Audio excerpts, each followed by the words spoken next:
Lucky Marwat के थाना lucky city की हदूद में सीमेंट फैक्ट्री में जाने वाली बस पर आईईडी धमाका हुआ है। एक शख्स जाँ बहक जबकि 2 खवातीन समेत 7 अफराद जख्मी बताए जा रहे हैं। मज़ीद तफसीलात हासिल करेंगे डॉन न्यूज़ के रिपोर्टर इरफान खान से।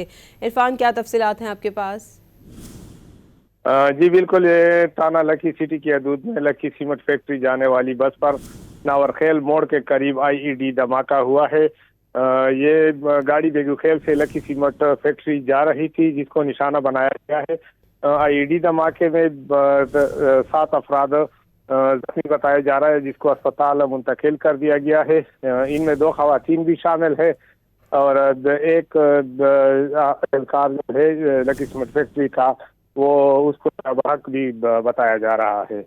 पुलिस ने इलाके को घेरे में ले लिया है और तफ्तीश शुरू कर दी है। डीपीओ नजीर अहमद भी अभी अस्पताल पहुंच चुके हैं और मामला का जायजा ले रहे हैं। बहुत शुक्रिया इरफान खान, हमें अपडेट कर रहे थे।